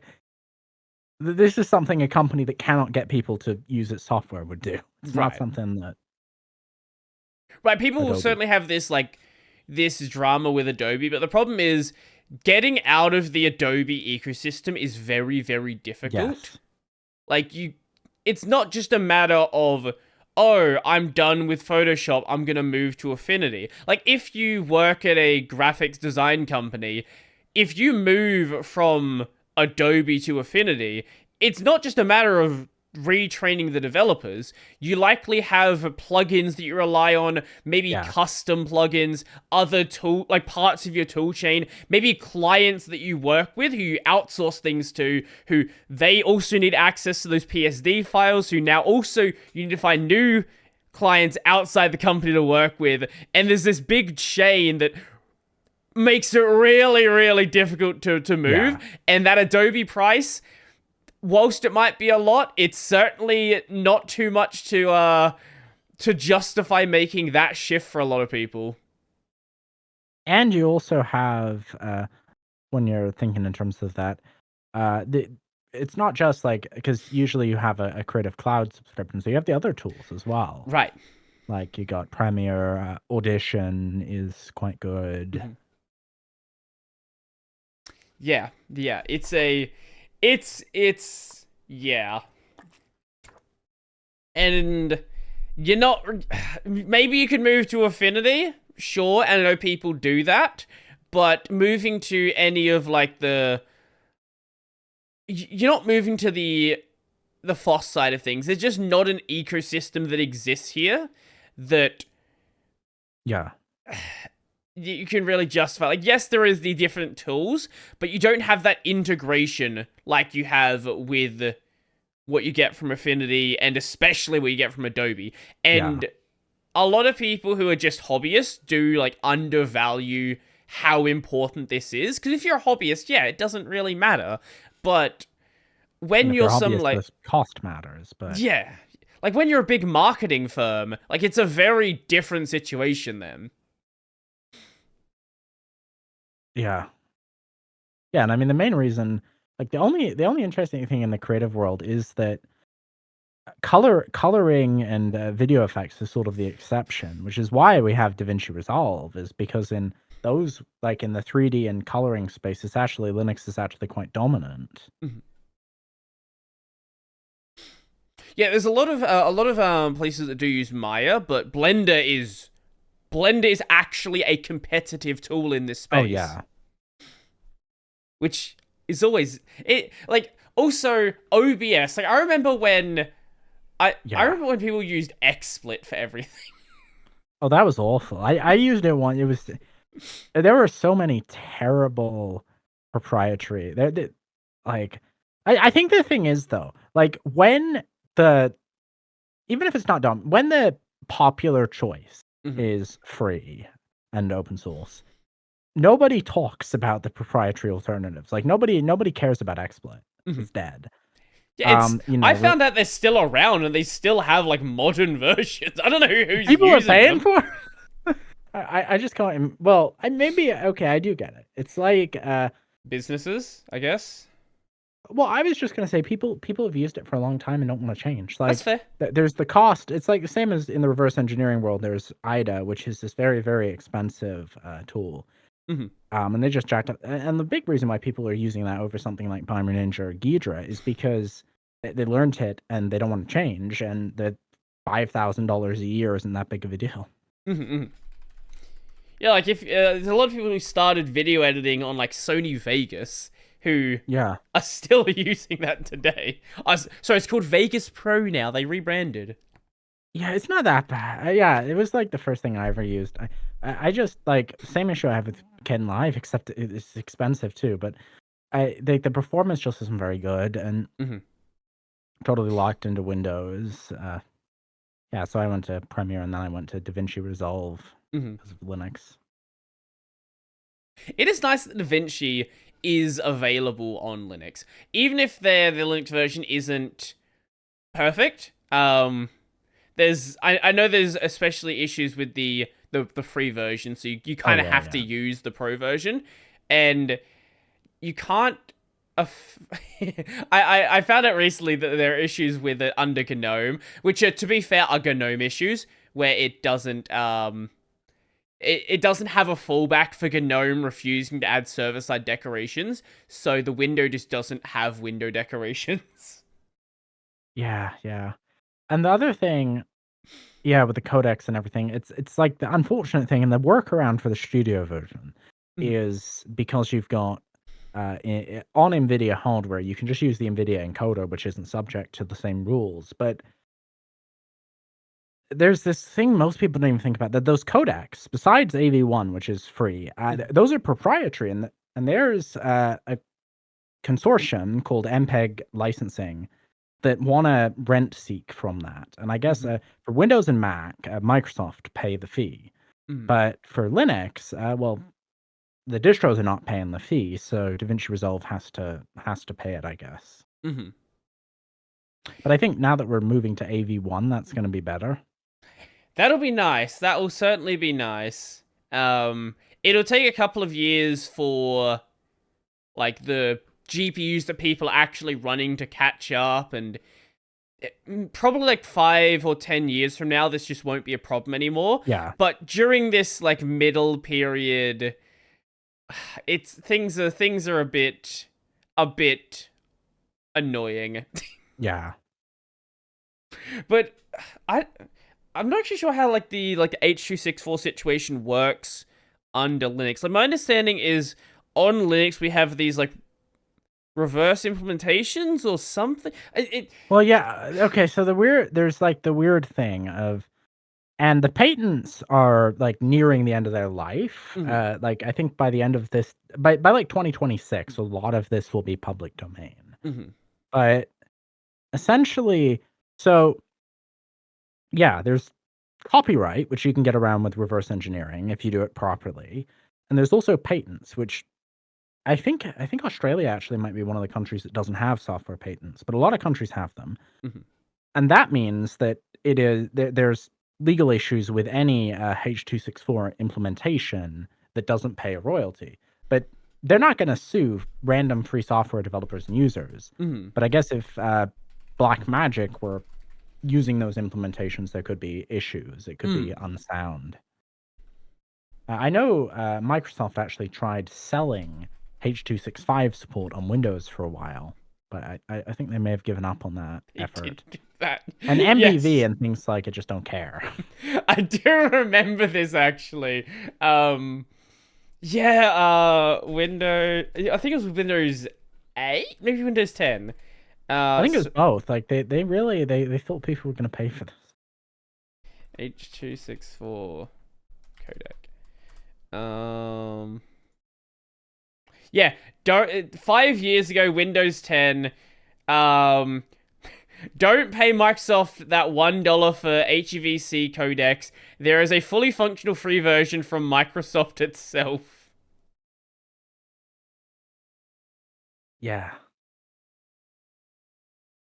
I Yeah, guess that is Windows was in this strange. weird state where people weren't paying for Windows anymore, and Microsoft was encouraging it because they had like the whole media creation tool, and then when you got into the Windows ecosystem, you could then update to the next version.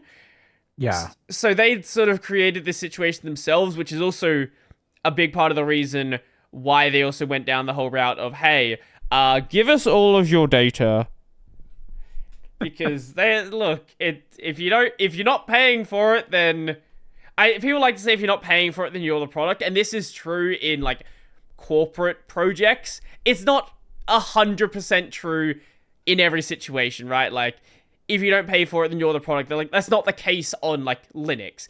There is software where legitimately it is just free, Yeah. but Well, usually, my only counter to that would be, uh, like Microsoft never sold meaningful amounts of soft like Windows to end users. well, it's always What sold as Microsoft, like a license bundle with a computer you bought. yeah, yeah, like with a computer, right? You don't have to like. There's not the same level of piracy in pre-builts as there is in the DIY market. Mm-hmm.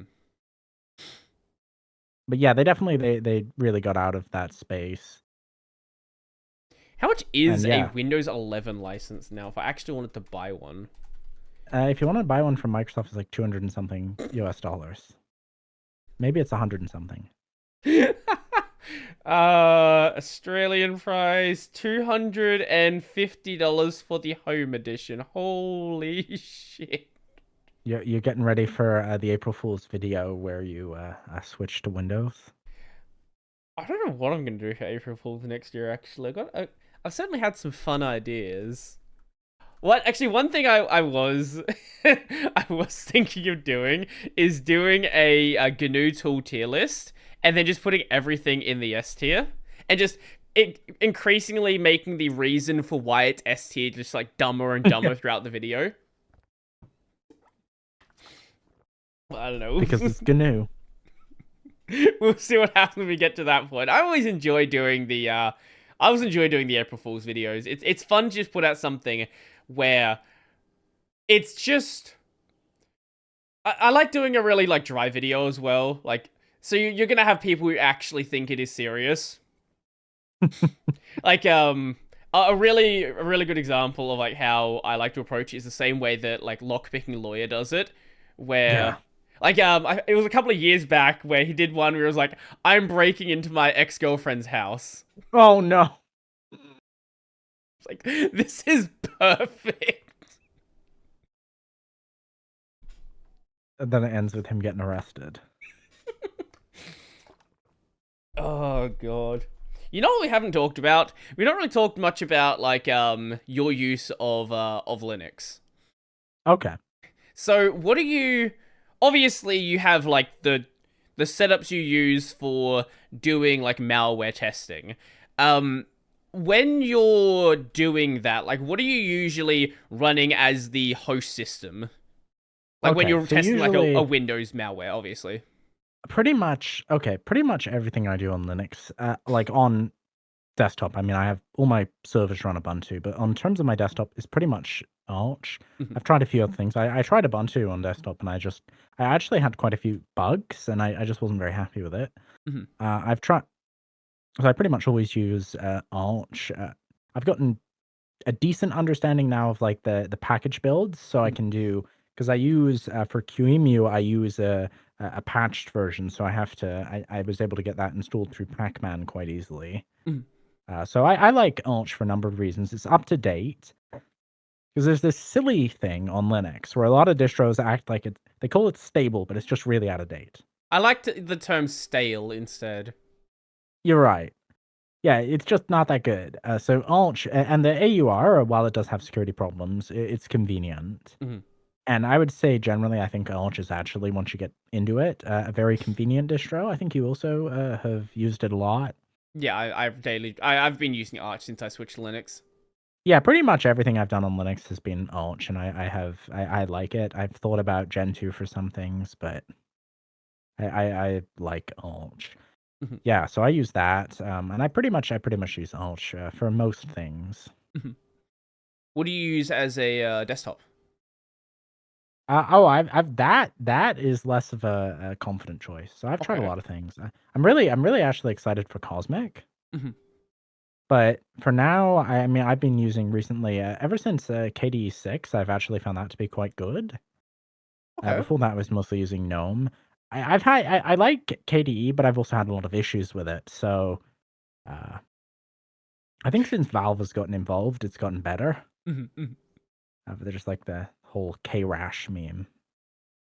Yeah, I like KDE, but it has some issues. Is a very common thing that I Yeah. hear about KDE. It's how I've felt since I swapped. I swapped with 6 as well, and it's been pretty good, but it's a 35-year-old desktop or something close, 30-year-old desktop, and there are things that have been issues for a long time that nobody have realized were issues.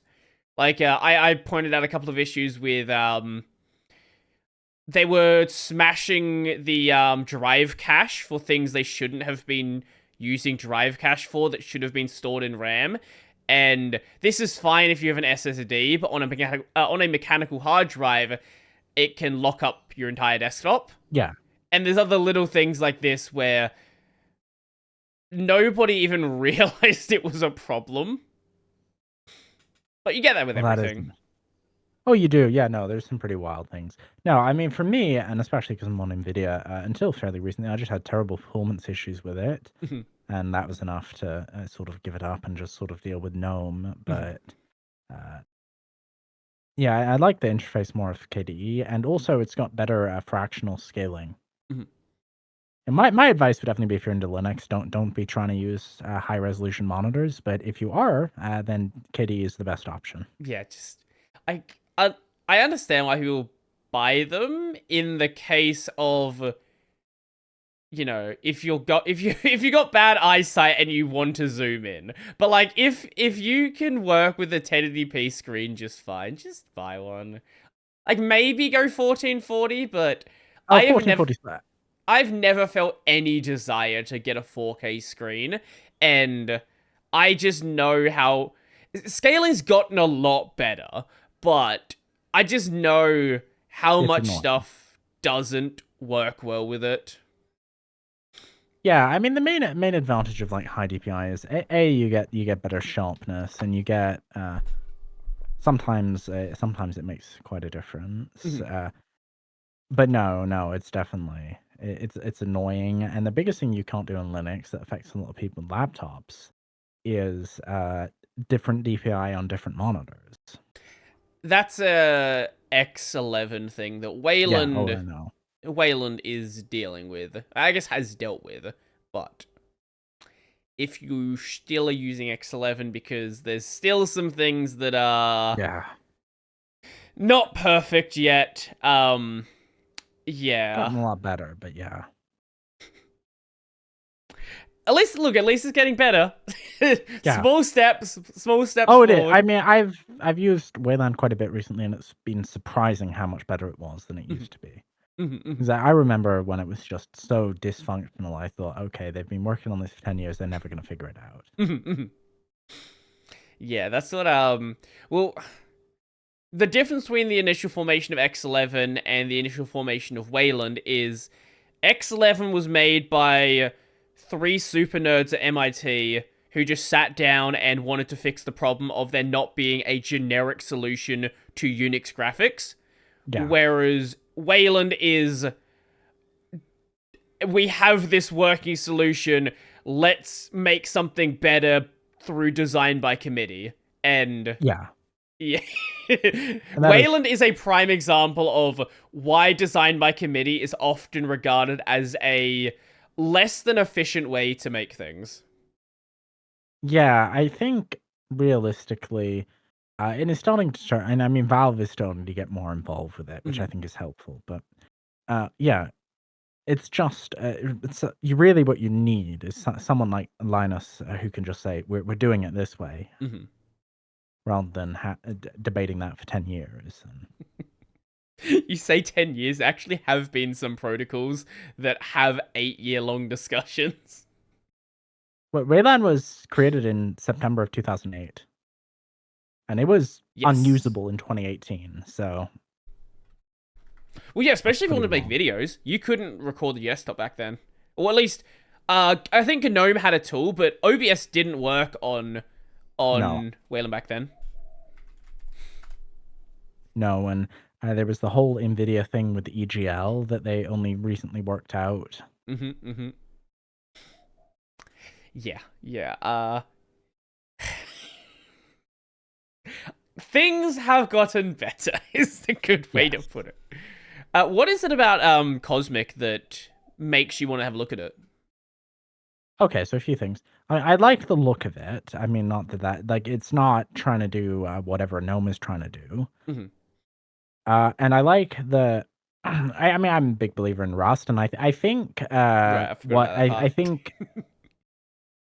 I think the idea of using a language that really encourages correctness and because the bugs we talk about like on KDE or and it doesn't have 35 years legacy. It doesn't have 35 years of questionable design choices, Hmm.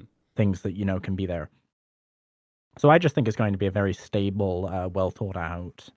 I also like the fact that System 76, of course, they sell a lot of computers with NVIDIA, so I think they're actually putting effort into that, Hmm. whereas a lot of other desktop environments don't. Yeah, that is the Nvidia drivers being functional was one of the major blockers they had to even getting the alpha released in the first place. Yeah, yeah. Well, I liked. I listened to a podcast with Jeremy from Pop, and I liked what he had to say about how uh, you need to have like modern, top of the line hardware support if you want to be in that business, Hmm. Hmm. taking that serious. Yeah, yeah. So yeah, I think that's something they're focusing on and making sure that things are in a stable and well working state. Yeah, on the note of hardware support, they also want to sell laptops with touchscreens. So they also want to make sure that down the line, like this isn't going to be part of the alpha, but like sometime in the future, when they're getting closer to having these laptops be ready, actually have good touch support because Yeah, GNOME has touch support, and it's often regarded as the better touch support on Linux. But there is a lot of, again, questionable design choices where, sure, it's functional, but you're like, okay, why? Like a lot of there's some issues with the way the context menus work. That, as in they don't. oh, Where well, yeah, that's on a, something actually I really like about System 76 in general is that I would say they seem like they're a lot more attentive and beholden to their users than some of the other companies or organizations. there is this overarching mindset in Linux that, and I get why it's here because yes, it's technically true. Yes, everyone are volunteers, but that because everything is made by volunteers, like it's being made for that person. It's not being made for the benefit, or it's not being made as like a project in the same sense, right? Like where System 76 is directly making a product, they are trying to serve a specific user base. A FOSS project is like they all started because one person wanted to deal with a Yeah, problem and it's a problem they had, and hey, look, maybe other people have the problem, so I might as well share it. That makes sense when we're talking about a small scale project. Once you get to the yeah, scale of something like KDE and GNOME, the yeah. requirements you need to approach that with should change as well, but some of that mindset still persists even at that scale. Yeah, and I think at some point it's just not that viable to have a lot of volunteer developers because like the multiple people time does not scale linearly. So I think Mythical that Man becomes a big Month. issue. Yes, yes. Yeah, so I think it's helpful, and especially like when you are going to have a more decentralized project, I think it's helpful if you have a strong leader who can at least set some boundaries and say, no, we're not doing that, or Hmm. we don't break user land. Yeah, yeah. That's a quote that has been taken way out of context so many times. Like, people will try to apply it to, like, desktop applications and desktop environments. And I get why they do it, but that quote is specifically in regards to the kernel. Like, Yeah, Linus was talking about how if they make a change in the kernel, it shouldn't break user space. Now, it sometimes does, because sometimes the kernel's doing something really stupid and it's just a giant security hole, and then there's applications that are using that security hole. But outside of those cases, you should be able to go from one kernel version to another yeah. and then not see regressions in the user space applications. Yeah, but no, yeah, binary compatibility on Linux is dreadful, and that is an issue. Mhm, Especially because of things like glibc changing, and you can sort of get around it by just making very, very big, statically linked binary, but mhm, that's what a lot of people do. But yeah, no, it'd be great if everyone could, but that creates issues. mhm. Like you see on Windows, where you have the Windows 3.1 application still built in. And it just looks really like Windows just it's so incohesive, you know? Mhm. Yeah, like well, a prime example of this is I think they're retiring it now, but the fact that you have the new Windows control panel and the old one on the Yeah. same system, and they are two completely different design languages. Yeah, well, the old one, yeah, because a lot of proprietary software made control panels, and there's no straightforward way of porting them to the new one. Hmm. So it just kind of became a thing where we can't break this. Hmm. Hmm. But it's finally, yeah, they're finally making more progress with the new one. Hmm. Windows is yeah. Yeah. Look, you get a lot of backwards compatibility, but with backwards compatibility also comes with Legacy. legacy baggage. Lots of legacy baggage. Anyway, um we are closing in on the 2 hour mark. So we should probably start to Yeah. wrap this up actually. All Um right. let people know where they can find you. Well, mainly on my YouTube channel, youtube.com/Eric Parker. Mhm. And also, of course, I have the Discord, which is quite a big thing where people can join in, ask questions, we talk about things. And of course, I have my X account where I just have AT and then my name because someone took my name. Those are my main places. What?